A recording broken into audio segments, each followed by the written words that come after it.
سورہ بقرہ کی آیت نمبر 148 سے 150 تک۔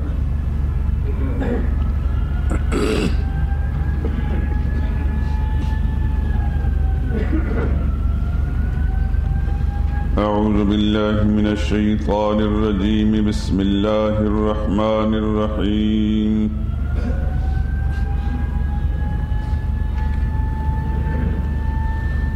وَلِكُلٍّ وِجْهَةٌ هُوَ مُوَلِّيهَا فَاسْتَبِقُوا الْخَيْرَاتِ أَيْنَمَا تَكُونُوا يَأْتِ بِكُمُ اللَّهُ جَمِيعًا إِنَّ اللَّهَ عَلَى كُلِّ شَيْءٍ قَدِيرٌ۔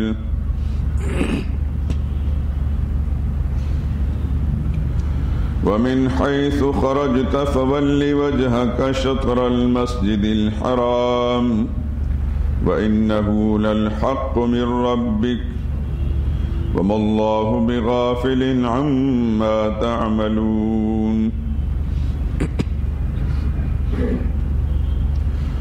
ومن حيث خرجت فول وجهك شطر المسجد الحرام وحيث ما كنتم فولوا وجوهكم شطرة لئلا يكون للناس عليكم حجة إلا الذين ظلموا منهم فلا تخشوهم واخشوني ولأتم نعمتي عليكم ولعلكم تهتدون۔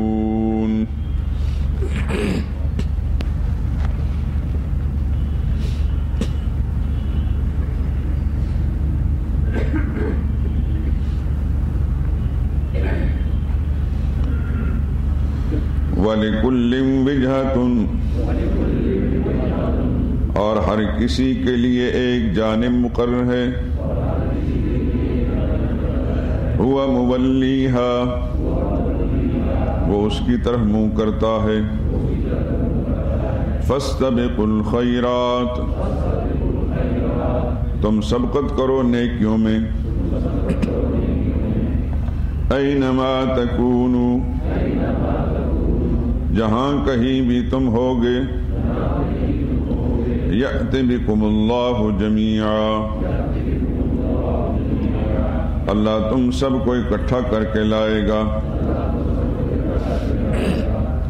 ان اللہ علی کل شیء قدیر،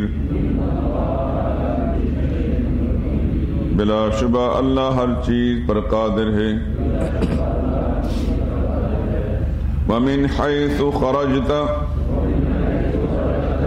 اور جہاں سے بھی آپ نکلیں، فَوَلِّ وَجْهَكَ، تم موڑ دیں اپنے چہرے کو، شطر المسجد الحرام، مسجد حرام کی طرف، وَإِنَّهُ لَلْحَقُّ مِنْ رَبِّكَ، اور یقیناً یہی حق ہے تیرے رب کی طرف سے۔ وَمَا اللَّهُ بِغَافِلٍ، اور اللہ بے خبر نہیں، عَمَّا تَعْمَلُونَ، تمہارے کاموں سے۔ وَمِنْ حَيْثُ خَرَجْتَ، اور جہاں سے بھی آپ نکلیں، فَوَلِّ وَجْهَكَ، تو پھیر لیں اپنا منہ، شطر المسجد الحرام، مسجد حرام کی طرف، وحیث ما کنتم، اور جس جگہ بھی تم ہوا کرو، فولوا وجوہکم شطرہ، تو پھیر لیا کرو اپنا منہ اس کی طرف، لئلا یکون للناس، تاکہ نہ رہے لوگوں کے لیے، علیکم حجت، تمہارے ساتھ جھگڑنے کا موقع، الا الذین، سوائے ان لوگوں کے، ظلموا منہم، جو ان میں سے ناانصاف ہیں، فلا تخشوہم، سو مت ڈرو ان سے، وَاخْشَوْنِي اور مجھ سے ڈرتے رہو وَلِأُتِمَّ نِعْمَتِي عَلَيْكُمْ اور اس لیے کہ میں مکمل کروں تم پر اپنا فضل وَلَعَلَّكُمْ تَهْتَدُونَ اور تاکہ تم سیدھی راہ پاؤ.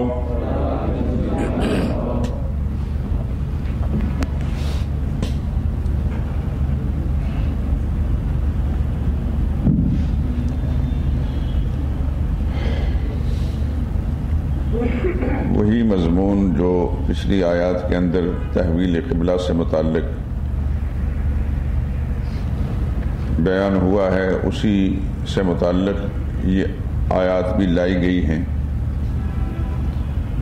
بتایا جا رہا ہے کہ قبلے کے تحویل پر اعتراض کرنے والوں کا اعتراض بے بنیاد اور بے معنی ہے. دنیا میں جتنی قومیں بھی آئیں ان کی عبادت کے لیے ایک جہت، ایک سمت مقرر تھی، ہوا مولیہا، اور وہ اس کی طرف منہ کرتا رہا اور اپنی عبادت کرتا رہا. سوال اس بات کا نہیں کہ وہ جتنے بھی قومیں گزری ان کی سمت عبادت، جہت عبادت اصلی تھی یا فرضی تھی. یقیناً کچھ لوگ ایسے تھے جن کے لیے مقرر کی گئی، کچھ لوگ ایسے بھی گزرے ہیں جنہوں نے خود ہی ایک سمت مقرر کر دی. تو اب جھگڑنے کا کوئی موقع نہیں ہے، اعتراض کرنے کی کوئی گنجائش نہیں ہے. مسلمانوں کو کہا گیا فاستبقوا الخیرات، تم نیک کاموں کو سامنے رکھ کر ان میں سبقت اختیار کرو، ان سے مت الجھو. جتنے جواب بھی تم دو گے یہ اعتراضات کرتے رہیں گے. فارسی کا محاورہ ہے خوئے بدرا بہانہ بسیار، جس کی نیت میں فطور ہوتا ہے تو اس کے لیے ہزار بہانے ہوتے ہیں. ماننا ہی نہیں تو پھر اس کو کتنے دلائل بھی پیش کرو، اس نے نہیں ماننا. کج بحث اور کج رو انسان جو ہیں کبھی نہیں مانتے. مانتا وہی ہے جو منیب ہوتا ہے، جس کا مقصد ماننا ہوتا ہے، ہدایت حاصل کرنا ہوتا ہے. چنانچہ اس سے پہلے انبیاء اکرام علیہ الصلوۃ والسلام دنیا میں گزرے ہیں. بے شمار لوگ ایسے ہیں جو نبیوں کی باتیں سن کر، نبیوں کو اپنی آنکھوں سے دیکھ کر، ان کی خوبیاں معلوم کر کے بھی ان کی بات کو نہیں مانا.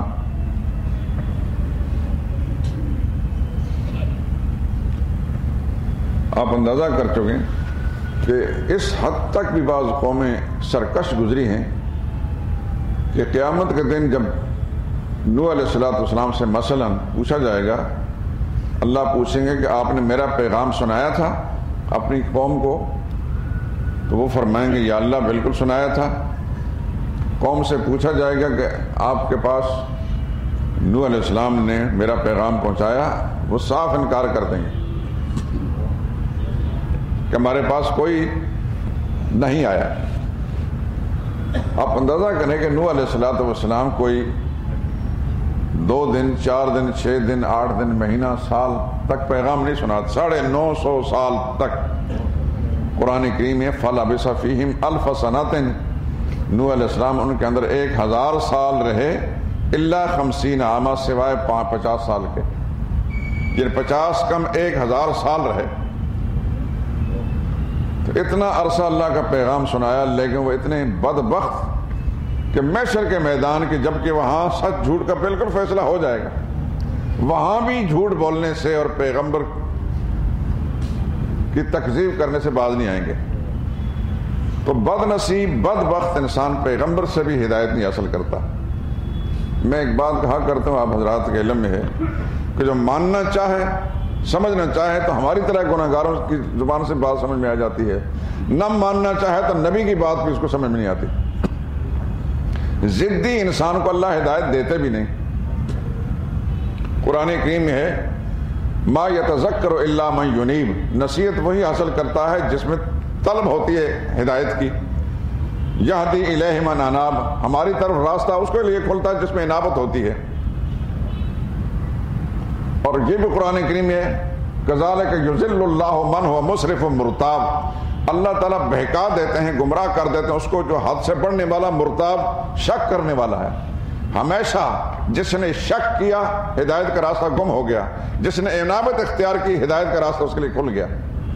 یہ تو ایک مسلمہ اصول ہے، چاہے وہ پہلے زمانے کے لوگ ہوں یا آج کے زمانے کے لوگ ہوں، کتنے ہی بھٹکے ہوئے لوگ، لیکن وہ تلاش حق میں ہوتے ہیں، حق کے متلاشی ہوتے ہیں، اللہ ان کے لیے ہدایت کے راستے کھول دیتے ہیں۔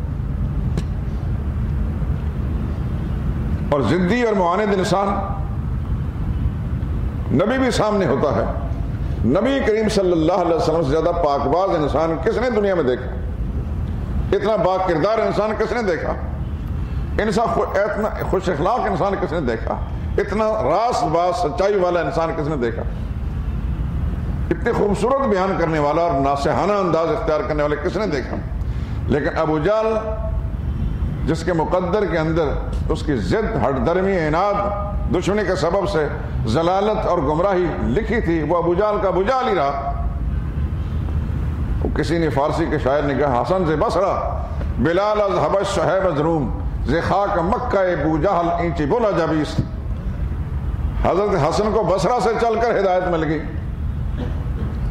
حضرت بلال کو حبشہ سے آ کر دور دراز حبشی ملک سے اس کو ہدایت مل گئی،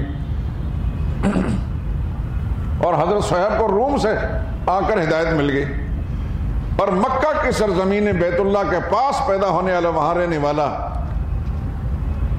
ہدایت سے محروم رہا تو محروم ہی رہا۔ رسول اللہ صلی اللہ علیہ وسلم کا بچپن اور لڑکپن اور جوانی سب اس کے سامنے تھا، کوئی چیز ایسی نہیں تھی جو جس پر انگلی کھڑی کی جا سکے محمد مصطفیٰ صلی اللہ علیہ وسلم کی ذات اقدس میں۔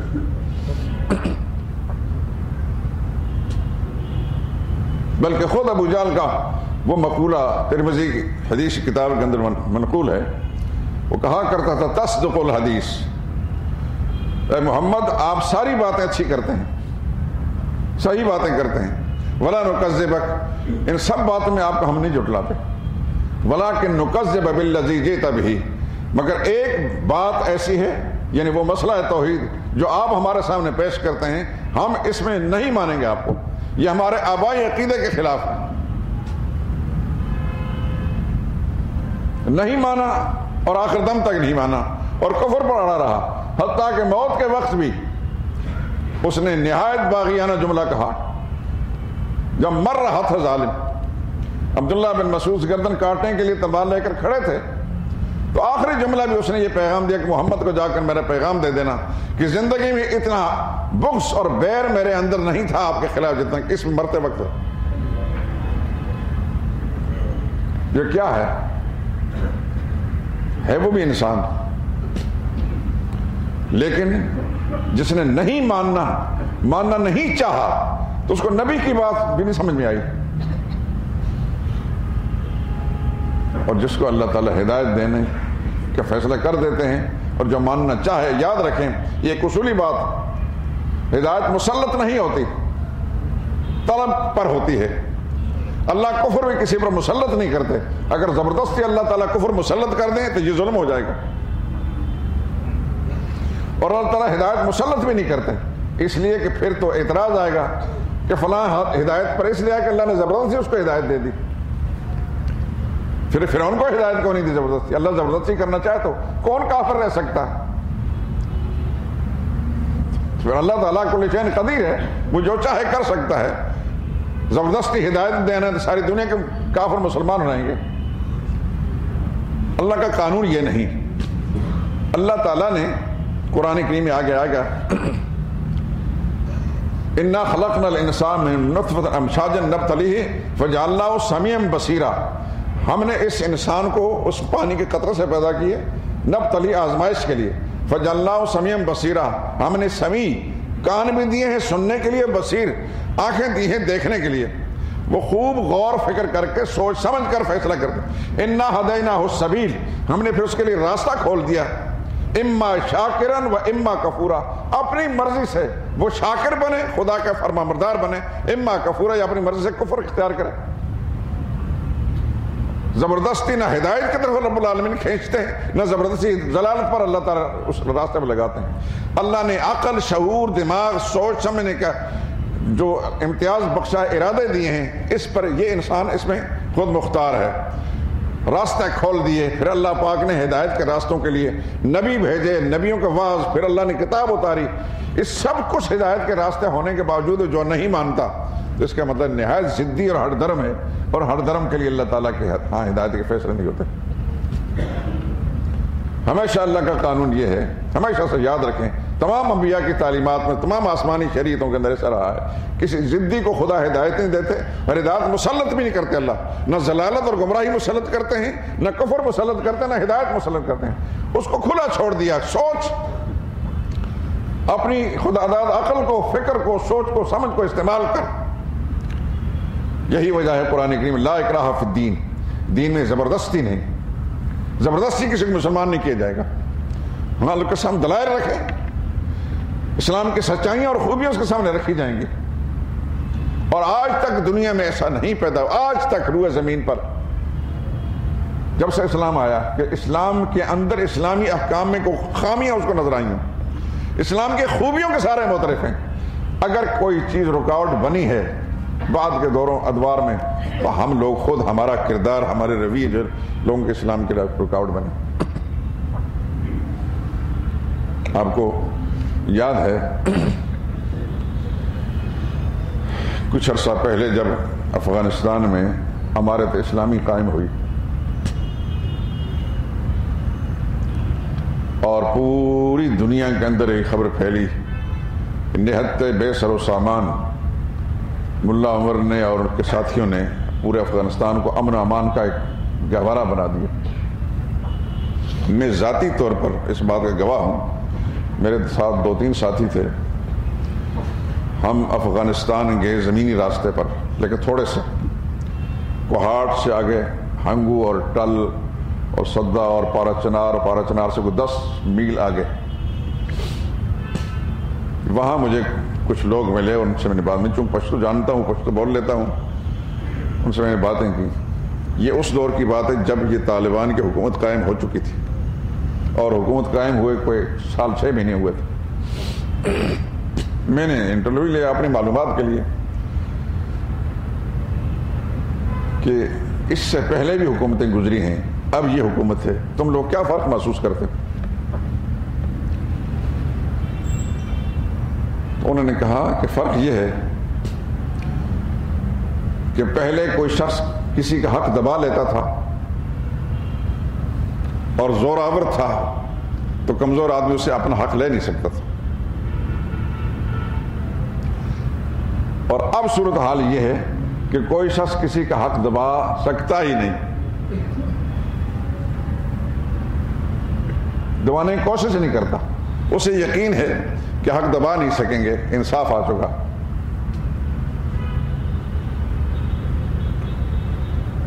اور یہاں تک کہا کہ جلال آباد سے کابل تک اور کابل سے وہ دوسرا راستہ ہے جہاں کے ملا عمر رہنے والے تھے، قندھار تک کوئی عورت زیورات سے لدی ہوئی آئے اس کو کوئی خطرہ بھی نہیں، اکیلی تنہا اگر آئے۔ یہ کوئی کسی اور نے مجھے واقعہ نہیں سنایا، میں اپنی زبان سے بات کی اور اپنے کانوں سے سنا وہاں جا کر۔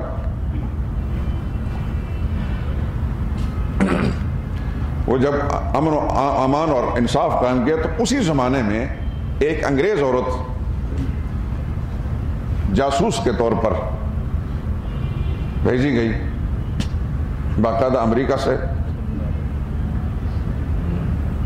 اس نے اپنا انٹرویو دیا، حال ہی میں نے ایک رسالے کے اندر بھی اس کو پڑھا ہے،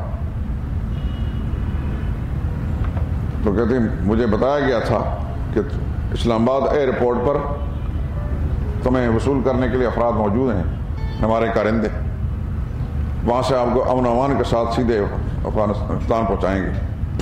وہ لمبی کہانی قصہ نہیں سنانا چاہتا، قصہ مختصر ہے کہ وہاں وہ گئی، کہتے میرے پاس میرا کیمرہ وغیرہ تھا، وہ اتفاق سے وہ کیمرہ کہیں گر گیا تو طالبان کے جو اس وقت ذمہ دار تھے، انہوں نے دیکھ لیا، اندازہ کر لیا کہ یہ تو کوئی جاسوس ہے، تو میں برقعے میں ملبوس مجھے لے جایا گیا تھا، لیکن میرے پاس وہ کیمرہ تھا، کیمرہ گرا تو انہوں نے کہا یہ تو برقعے کی آڑ کے اندر کوئی اور ہی کھیل کھیلا جا رہا۔ قصہ مختصر کہ انہوں نے مجھے گرفتار کر لیا، میں نے سب کچھ کھول دیا، برقعہ بھی اتار دیا، میں نے بتایا کہ میں اس کام کے لیے، انہوں نے مجھے گرفتار کر دی، جیل میں لے گئے، اور لوگ میں نے دیکھے جیل کے اندر۔ خوف مجھے اس بات کا تھا کہ میں اکیلی عورت ہوں اور ان کی مجرم ہوں، میرے ساتھ خدا جانے کیا کیا سلوک کریں گے، لیکن وہ کہتی ہے کہ مجھ پر جو آدمی ڈیوٹی ذمہ دار تھا وہ میری طرف پیٹھ کر کے کھڑا ہو جاتا تھا اور بات کرتا تھا، اور صاف نے کہا کہ تم ہماری تحویل میں ہو، لیکن ایک عورت ہونے کے ایسا تم ہماری بہن ہو، تمہیں کوئی خطرہ نہیں۔ وہ میرے کپڑے بھی دھوتے رہے، مجھے سب کچھ کھلاتے پلاتے رہے اور سارا کچھ، اور ان کے کردار سے کہتے میں پھر سے تقابل کیا، اگر میں اس طریقے سے مغربی ممالک میں کسی ملک کے اندر قید ہو جاتی تو خدا جانے میرے ساتھ کیا کیا سلوک ہوتا۔ ان کے اخلاق سے، ان کے کردار سے، ان کی شرافت سے بالآخر مسلمان ہوئی، اور مسلمان ہو کر واپس جب گئی، اس نے پھر چونکہ صحافی تھی، اس نے لکھا تو پورا سمجھے کہ مغربی دنیا کے اندر ایک قسم کا ارتعاش ہو گیا، زلزلہ سا پیدا ہو گیا کہ یہاں اربوں ڈالر خرچ کر کے یہاں امن و امان نہیں پیدا کیے جا سکتے، تو کیوں نہ وہ نظام آئے، لوگوں کی زبانیں کھلنے لگی، وہی جو افغانستان میں نظام قائم کیا وہ نظام یہاں کیوں نہ رہ جائے۔ یہ تھی وہ وجہ جو مطلب 9/11 کا ڈرامہ نچایا کیا، کہ کوئی بہانہ تو ملنا چاہیے افغانستان پر حملہ کرنے کو، اس امارت اسلامی کو ختم کرنے کے لیے۔ 4000 یہودی اس روز اس بلڈنگ میں کام کرنے والے وہ چھٹی پر تھے، ہمارے عزیز تو امریکہ میں رہتے بہت سارے، انہوں نے سب کچھ ہمیں سنایا۔ بھائی امریکہ جیسا ملک ہو جہاں چڑیا بھی پھڑک نہیں سکتی، وہاں کی انٹیلیجنس اور وہاں کا مواصلاتی نظام اتنا تیز ہے، انہی کے ایئرپورٹوں سے بارود بھرے ہوئے جہاز اڑتے ہیں اور ان کو کانوں کان خبر نہیں ہوتی، اور اٹھا کر پھر مطلب ہے کہ ان کے پینٹاگون کو بھی ہٹ کرتے ہیں، اور وہ دوسری جو بلڈنگ گری ہے اس کو بھی ہٹ کرتے ہیں۔ یہ کیا تماشا ہے؟ جس کی خدا نے عقل ماری ہے، پاگل ہو چکا ہے، بد دماغ ہے، اس کو سمجھ میں نہ آئے تو نہ آئے، جس کو خدا نے عقل سلیمہ عطا فرمائی وہ سمجھتا ہے۔ ہم نے تو اسی زمانے میں سمجھ لیا تھا کہ یہ بہت بڑا ڈرامہ، لیکن ہمارے اسلامی کو ختم کرنے کے لیے سارا کچھ ڈھونگ رچایا گیا، بالآخر ختم کر دیا۔ اور انہوں نے پیشکش بھی کی اس وقت، ملا عمر کو کہا کہ اسامہ کو ہمیں دے دو، انہوں نے کہا نہیں، ہم مہمان نواز ہیں، مہمان فروش نہیں ہیں۔ انہوں نے کہا تمہاری حکومت ختم کر دی جائے گی۔ انہوں نے کہا کہ حکومت ہم نے عیاشی کے لیے نہیں لی تھی، اللہ کا حکم نافذ کرنے کے لیے لی تھی، عہد کیا تھا اللہ سے کہ ایک بالش زمین بھی خدا اگر دے گا تو وہاں خدا کا قانون نافذ کریں گے، اور ہم نے کر کے دکھایا۔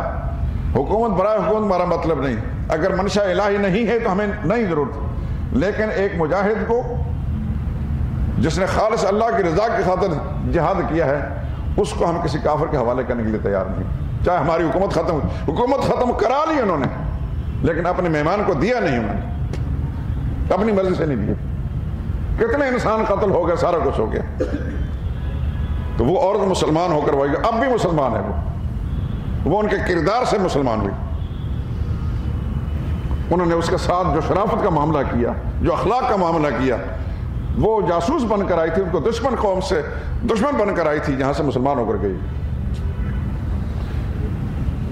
بات یہ ہے کہ مسلمان کا کردار اس وقت کفار کے مسلمان ہونے کے راستے میں حائل بنا ہوا ہے۔ یہ بھی آپ کو پتہ ہے کہ 9/11 کے واقعے کے بعد مغربی دنیا کے اندر اتنا اسلام کا مطالعہ کیا گیا اور اتنی تیزی سے لوگ مسلمان ہوئے، اس کو تو وہ اعداد شمار بتاتے نہیں ہیں، وہ تک بھونچال آ جائے گا اس دنیا کے اندر۔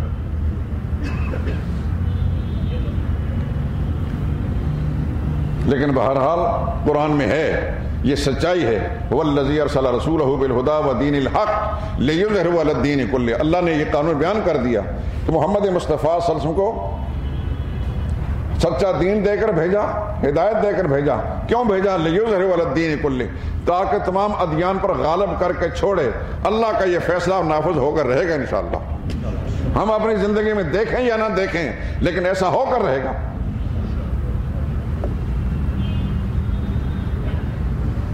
بہت سے شاہی خاندانوں کے لوگ, حکومتی خاندانوں کے مسلمان ہوئے کیونکہ ہمارا میڈیا جو کہ دجالی میڈیا ہے, یہ تو جھوٹے لوگ ہیں. یہ تو سچ اور جھوٹ کا مسئلہ کوئی نہیں, ان کو تو پیسے چاہیے. پیسے لے کر ایک ولی اللہ کو شیطان بنا کر پیش کریں گے, اور پیسے لے کر ایک شیطان کو ولی کی صورت میں پیش کریں گے. ان کی تو کوئی حیثیت نہیں, اس لیے حقائق لوگوں تک نہیں پہنچتے. ورنہ بہت زیادہ لوگ مسلمان ہوتے ہیں. ہمارے عزیز رہتے ہیں برطانیہ کے اندر بھی اور امریکہ کے اندر. وہ کہتا ہے کہ وہاں کی لائبریریوں سے اور وہاں کے کتب خانوں سے قرآن کریم اور اسلام کی تعلیمات کتابیں ختم ہو چکی, اتنے لوگوں نے خریدی.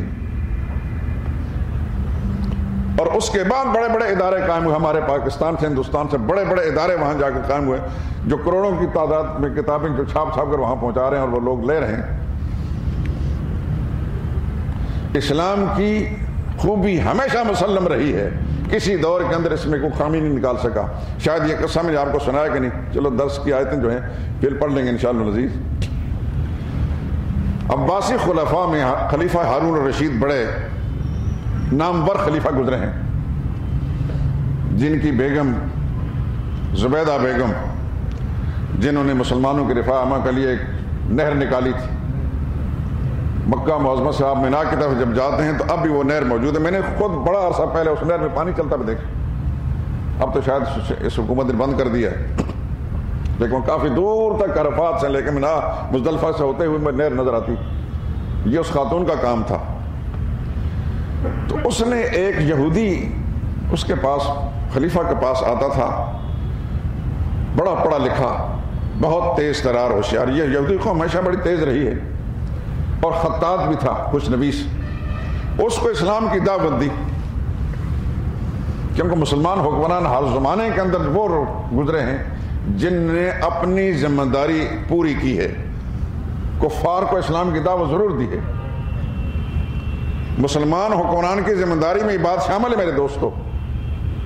قرآن کریم آگے 18ویں پارے میں آئے گا, 17ویں پارے میں سورہ حج میں, الذین ان مکناہم فی الارض اقاموا الصلاۃ, جن لوگوں کو ہم زمین میں حکومت دیں گے وہ صلاۃ کے نظام کو قائم کریں گے. صرف سودی نماز نہیں پڑھیں گے, نظام صلاۃ قائم کریں. وآتوا الزکاۃ, زکوٰۃ کے نظام قائم کریں. وامروا بالمعروف, اور ان کی ذمہ داری میں یہ ہے کہ امر بالمعروف کریں گے, نیکیاں پھیلائیں گے. ونہوا عن المنکر, اور برائیوں کو مٹانے کی کوشش کریں گے. باقی رہی یہ بات کہ ہے کام مشکل, اس کا جواب اللہ نے دے دیا. وَلِلَّهِ عَاقِبَةُ الْأُمُورِ, انجام کی فکر نہیں کرنا چاہیے, انجام اللہ کے اختیار میں ہوتا ہے. تو مسلمان حکومت کی ذمہ داری اللہ نے قرآن کریم بیان کی ہے. اب مسلمان حکمران کہاں ہیں کہ مسلمانی چپک جاتی ہے ان کے ساتھ؟ ان کو خود اسلام کا پتہ ہے کہیں؟ میں یہ تو نہیں کہہ سکتا کہ دوسرے مسلم ممالک کے اندر جو حکمران ہیں ان کو دین کا پتہ نہیں ہوگا. اپنے ملک کے بارے میں پورے یقین سے کہتے ہیں ان کو کچھ پتہ بھی نہیں. ان میں سے, ان حکمرانوں میں سے کوئی ایک شخص پوری نماز صحیح طریقے سے پڑھ کے دکھا دے, اس کے فرائض واجبات سنن مستحبات کے ساتھ, میں ان کو غلام بننے کے تیار ہوں. ان کو کچھ پتہ بھی نہیں. ان کا اقتدار برائے اقتدار ہوتا ہے, اقتدار برائے اصلاح خلق, یہ خدمت دین نہیں ہوتا. تو خلیفہ نے اس کو اسلام کی دعوت دی, تو اس زوردار دلائل کے ساتھ اس کے سامنے اسلام کی دعوت دی کہ وہ اپنے موقف میں متزلزل ہو گیا. لیکن اس وقت اس نے کلمہ نہیں پڑھا, چلا گیا وہاں سے, اور بات خلیفہ سے یہ کہا کہ پھر میں آؤں گا, مجھے کچھ مہلت چاہیے. چلا گیا تو کافی دن نہیں آیا. اس کے دل میں یہ خیال آیا کہ میں یہ دیکھنا چاہتا ہوں کہ اسلام سچا دین ہے کہ نہیں. یاد رکھیں, اسلام دین ہے, مذہب نہیں ہے. یہ فرق سمجھ لینا. یہ ہمارے ہاں اسلامی مذہب اسلام، یہ غلط لوگ جہالت کے سبب سے کہتے ہیں۔ فروعات جو ہوتے ہیں وہ مذاہب ہیں، فروعات جو اصول ہوتے ہیں وہ دین ہوتے ہیں۔ اسلام دین ہے، ان الدین عند اللہ الاسلام۔ تو اس نے سمجھا کہ دین، یہ اسلام جو ہے سچا دین ہے یا نہیں، میں اس کے اپنے تجربہ کرنا چاہتا ہوں۔ اس نے ایسا کیا کہ سب سے پہلے اس نے بائبل، اس کے کچھ نسخے تیار کیے اور اس میں تحریف کی، اس کی آیتیں آگے پیچھے کر دیں، مضمون آگے پیچھے کر دیے، اور پھر کچھ نویس تو تھا ہی، اور اس کو پھیلا دیا عیسائیوں کے اندر۔ ہاتھوں ہاتھ لیا گیا، خوب پڑھا انہوں نے، کسی طرف سے کوئی آواز نہیں اٹھی کہ بائبل میں تحریف ہو چکی ہے۔ پھر اس نے قرآن کریم کے نسخے لکھے اور اس میں تحریف کی۔ ایک ہفتہ نہیں گزرا تھا کہ ہر طرف سے لوگ لعن طعن کرنے لگے، خدا اس کا بیڑا غرق کرے جس نے قرآن کریم تحریف کر دی، آیتیں بدل دی۔ اگر عالم نہیں بھی نا، روزمرہ کی تلاوت کرنے والا کہ مسلمان ہے، اس کے سامنے محرف تحریف شدہ رد و بدل والا قرآن کریم آگے، وہ بھی فوراً سمجھ جائے گا۔ علماء تو خیر سمجھتے ہیں الحمدللہ، لیکن ایک عام مسلمان جو قرآن کریم تلاوت ضرور کرتا ہے ہمیشہ کے لیے، وہ بھی سمجھ جائے گا۔ چنانچہ ہر طرف سے آوازیں اٹھنے لگی، قرآن کریم تحریف ہو گئی۔ یہ اس نے اس بات کو دیکھنے کے لیے کہ وہ دین جس میں تبدیلی نہیں ہوئی وہ کون سا ہے، بس یہ اس کا طریقہ کار جو ہے اس کا اسلام، کلمہ اسلام پڑھنے کا سبب بن گیا۔ اس نے کلمہ پڑھ کر تو خلیفہ کے وقت پاس نہیں آیا، وہ عمرہ کرنے کے لیے چلا گیا، تو یہ خلیفہ بھی اتفاق سے عمرہ کرنے کے لیے تھا، مطاف کے اندر اس کے ساتھ ملاقات ہو گئی۔ تو خلیفہ خوش بھی ہوا کہ یہ میں نے اس کو اسلام کی دعوت دی تھی، اب میرے کہنے پر کلمہ سے نہیں پڑھا اور اب بیت اللہ کا طواف کر رہا ہے۔ اس سے پوچھا بھائی کون سی کتاب پڑھی، کس نے دعوت دی، کس نے تبلیغ کی آپ کی، میری دعوت پر تو آپ مسلمان نہیں ہوئے۔ اس نے کہا نہ تو کہ کتاب پڑھی ہے، نہ کسی کی دعوت میں نے سنی، میرا اپنا ایک ذاتی تجربہ تھا کہ کیا کہ سچا دین جو قائم ہے، باقی ہے، جس میں تحریف رد و بدل نہیں ہوا، وہ دیکھنا چاہتا تھا۔ مجھے معلوم ہو گیا کہ رد و بدل جس دین میں نہیں ہے وہ اسلام ہی ہے، اور اس میں رد و بدل نہیں چل سکتا۔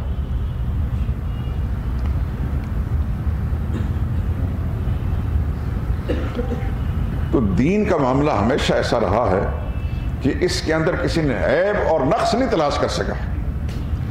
ہاں ضدی آدمی، ضدی ہٹ درم انسان، وہ نبی کے اندر بھی ہے، جیسا میں نے سنا کہ نوح علیہ السلام کہیں کہ آپ نے ہمارے سامنے خدا کا دین نہیں بیان کیا۔ اللہ نوح علیہ السلام سے پوچھیں، اللہ کو تو پتہ ہے، لیکن اس میں ساری دنیا کے سامنے بات کو واضح کرنے کے لیے، دنیا کو دکھانے کے لیے، یہ اللہ کی حکمت ہے، ایسا اللہ کیوں کرتے ہیں ہم نہیں اس کو سمجھتے۔ نوح علیہ السلام سے کہا جائے گا کہ آپ کی کوئی تصدیق کرنے والا ہے کہ آپ نے اللہ کا پیغام پہنچایا، یہ حدیث کے اندر ہے۔ تو نوح علیہ السلام فرمائیں کہ میری تصدیق آخری نبی کی امت کرے گی، محمد مصطفیٰ صلی اللہ علیہ وسلم کی، پھر وہ جرا کرے گی وہ امت نوح علیہ السلام کی امت کی۔ ان کو کیا پتا، وہ تو ہزاروں برس بعد میں پیدا ہوا، ان کو کیا پتا کہ آپ نے ہمیں تبلیغ کی ہے کہ نہیں کی۔ ان سے پوچھا جائے گا، اس امت سے پوچھ جائے گا، یہ کہیں گے نہیں، ہم اس لیے کہہ رہے ہیں کہ ہمارے پاس جو اللہ کی کتاب آئی تھی اس کتاب کے اندر بھی یہ بات لکھی ہوئی تھی کہ نوح علیہ السلام نے اللہ کا دین سنا ہے، اور ہمارے پاس جو نبی آیا تھا نبی نے ہمیں بتایا تھا کہ نوح علیہ السلام اللہ کا پیغام پہنچایا۔ پھر رسول اللہ صلی اللہ علیہ وسلم سے بھی اپنی امت تصدیق کرائی جائے کہ ہاں میری امت نے جو نوح علیہ السلام کی تصدیق کی ہے یہ صحیح تصدیق ہے، میں نے ان کو یہی سبق پڑھایا تھا۔ تو ضدی انسان آج کا ہو یا کل کا، اس کو کوئی ہدایت نہیں ملتی، لیکن منیب، انابت والا، دین کا طالب، سچ کا طالب ذرا توجہ کرتا ہے، اللہ اس کی دستگیری فرما دیتے ہیں، اللہ اس کے لیے ہدایت کا راستے کھول دیتے ہیں۔ دیکھیے اصحاب کہف کا قصہ قرآن کریم میں آتا ہے۔ یہ چند نوجوان تھے، قوم ساری شرک میں مبتلا تھی، میلوں ٹھیلوں کے اندر پوجا پاٹ میں لگی ہوتی تھی۔ یہ الگ ہو کر ایک گیا، دوسرا، تیسرا، چوتھا، پانچواں، ایک سائڈ پہ جا کر بیٹھ کے سوچنے لگے ہماری قوم کو ہو کیا گیا۔ شام کے وقت ایک دوسرے سے پوچھتے ہیں کہ تم کیوں بیٹھے ہو بھائی، تم کیوں بیٹھے ہو، تم، ہر ایک نے اپنے اپنے دل کے خیالات ظاہر کیے، دیکھ میں تو اس لیے بیٹھا ہوں کہ ہماری قوم بھٹک رہی ہے، اپنے ہاتھوں سے بت بناتے ہیں اور اس کو پوچھتے ہیں۔ کہنے لگا دوسرا کہنے لگا سوچ تو میں بھی یہ رہا ہوں، تیسرے نے یہ بات، چوتھے نے، پانچویں، چھ، سات نے، سب نے متفقہ طور اپنا پروگرام بتا دیا کہ ہماری یہی سوچ۔ آپس میں مشورہ کر لیں گے اب کیا کریں، اللہ کے دین کی دعوت دیں، ان کو صحیح راستہ دکھائیں۔ قرآن کریم میں آئے گا 16 پارے 15 پارے میں انہم فتیۃ آمنوا بربہم، وہ چند ایک نوجوان تھے،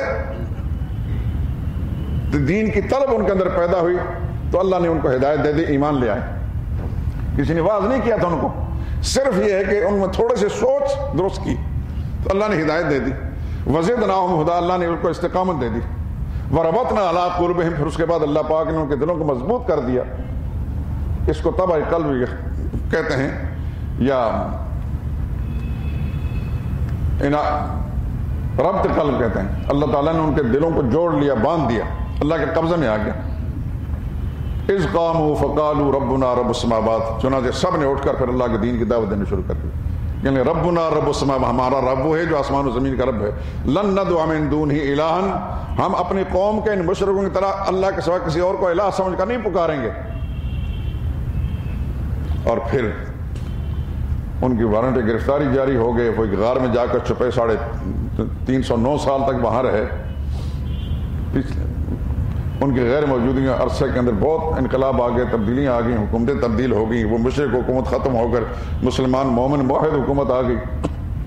وہ سارا قصہ قرآن کریم کے اندر موجود ہے۔ تو انابت ذرا بھی کوئی کرتا ہے اللہ اس کے لیے ہدایت کے راستے کھول دیتے ہیں، لیکن ضدی آدمی کے لیے ہدایت نہیں۔ رسول اللہ صلی اللہ علیہ وسلم کے زمانے میں جو لوگ تھے تحویل قبلہ پر اعتراض کرنے والے، ان کو اللہ نے فرمایا کہ ہر ایک کے لیے اللہ نے قبلہ مقرر کیا ہے، وہ اس کے لیے منہ کر کے رخ کرتا ہے، نماز پڑھتا ہے، تم کیوں اعتراض کرتے ہو؟ مسلمانوں کا ہاتھ چھوڑو، ان کے ساتھ بحث نہ کرو، فاستبقوا الخیرات، نیکی کام دیکھو اور ان میں آگے بڑھنے کی کوشش کرو۔ اینما تکونوا یأتی بکم اللہ جمیعا، تم جہاں بھی ہوگے اللہ تم سب کو اکٹھا کرے گا۔ قیامت کے دن تم سب جو ایک دوسرے کو جھٹلانے والے سب اکٹھے، سچ والے بھی اور جھوٹ والے بھی، وہ اللہ تعالیٰ فیصلہ کر دیں گے سچا کون ہے جھوٹا کون ہے۔ ان اللہ علی کل شیء قدیر، یہ سوال کا جواب دیا کہ کیا ہم دوبارہ اکٹھے ہوں گے؟ مر گئے خاک کے ساتھ خاک نہیں ہو جائیں گے؟ ہمارے ذرات بکھر نہیں جائیں گے؟ تو اللہ نے اس کے جواب دیا ان اللہ علی کل شیء قدیر، اللہ سب کو اکٹھا کرے گا، اللہ سب کچھ کرنے کی طاقت رکھتا ہے۔ اب نبی کریم صلی اللہ علیہ وسلم فرمایا من حیث خرجت فول وجهک شطر المسجد الحرام، میرے نبی جہاں سے بھی آپ نکلیں اپنا رخ کر لیں مسجد حرام کی طرف، یعنی عبادت کرتے وقت مسجد حرام کا رخ کریں۔ وَإِنَّهُ لَلْحَقُ، اور یقین جانو کہ یہ حق ہے، یہ تحویل قبلہ حق ہے، بیت اللہ کی طرف رخ کر کے نماز پڑھنا حق ہے، من ربک، آپ کے رب کی طرف سے، وَمَا اللَّهُ بِغَافِلٍ عَمَّا تَعْمَلُونَ، اور جو کچھ تم کر رہے ہو اللہ اسے بے خبر نہیں ہے۔ پھر فرمایا من حیث خرجت، پہلے تو کہا کہ آپ اپنے گھر کے ہوں، گھر کے اندر ہوں، تب بھی مسجد حرام کا رخ کریں، اور اگر سفر کے اندر ہیں فول وجهک شطر المسجد الحرام، تو اپنا رخ مسجد حرام طرف کر لیں۔ وحیث ما کنتم، اور مسلمانوں کو بھی کہا گیا، امت کو بھی، تم لوگ بھی جہاں ہوا کرو فولوا وجوہکم شطرا، اپنے منہ مسجد حرام طرف پھیر لیا کرو، لئلا یکون للناس علیکم حجۃ، یہ ایک خاص چیز طرف اشارہ کر دیا کہ تم اگر بیت اللہ کی طرف رخ کر کے نماز نہیں پڑھو گے تو یہودی خوب پروپیگنڈا کریں گے کہ ہماری کتابوں میں لکھا ہے کہ آخر زمان پیغمبر صاحب قبلتین ہوں گے، 2 قبلوں والے ہوں گے، بیت اللہ کی طرف رخ کر کے نماز پڑھنے والے ہوں گے۔ اس وقت اگر آپ نے بیت اللہ کی طرف رخ کر کے نماز نہ پڑھی تو خوب پروپیگنڈا کریں گے، دیکھو جی یہ وہ نبی نہیں ہے جس کی نشانیاں ہماری کتابوں میں لکھی ہوئی ہیں۔ اس لیے فرمایا لئلا یکون للناس علیکم حجہ، لوگوں کو تمہارے ساتھ جھگڑنے کا موقع نہ ملے اور اعتراض کرنے کا موقع نہ ملے، الا الذین ظلموا، سوائے ظالموں کے، ان ظالم میں سے کچھ یہودی بھی ہیں اور ظالم میں سے کچھ مشرکین مکہ بھی ہیں، ضدی اور ہٹ درم قسم کے لوگ، ان کو مستثنا کر لیا، ان کے لیے کتنے دلائل بھی آپ پیش کریں گے وہ نہیں مانیں گے۔ فلا تخشوہم، ان کے اعتراضات اچھا مت ڈرو، وخشونی، مجھ سے ڈرتے رہو، ولأتم نعمتی علیکم، اور قبلے کو بیت اللہ کی طرف رخ کر کے نماز پڑھنے کا حکم اس لیے بھی میں نے دیا ہے کہ میں اپنے انعامات تم پر پورے کرنا چاہتا ہوں۔ ایک روحانی نعمت محمد رسول اللہ کی شکل میں ہم نے عطا کی آپ کو، وہ بھی اللہ کا انعام تھا، اور جو اصلی قبلہ ہے بیت اللہ، جو تمام انبیاء کرام علیہ السلام کا قبلہ رہا ہے، اس طرح رخ کر کے نماز پڑھنے کا حکم دے کر ہم تم پر روحانی اور مادی ساری نعمتیں مکمل کرنا چاہتے ہیں۔ وَلَعَلَّكُمْ تَهْتَدُونَ، تاکہ تم سیدھی راہ پاؤ۔ سبحانک اللہم وبحمدک، ولا الہ الا انت۔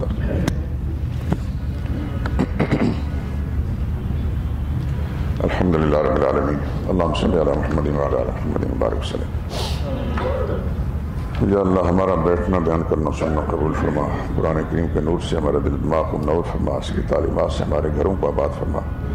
یا اللہ تو ہدایت کے ہوائیں چلا دے، ہمارے جتنے مسلمان بھائی قرآن کریم سے لا تعلق ہیں، قرآن کریم سے تعلق ٹوٹا ہوا، یا اللہ ان کو بھی قرآن کے ساتھ جڑنے کی، اس سے وابستہ ہونے کی اور ہدایت حاصل کرنے کی توفیق نصیب فرما۔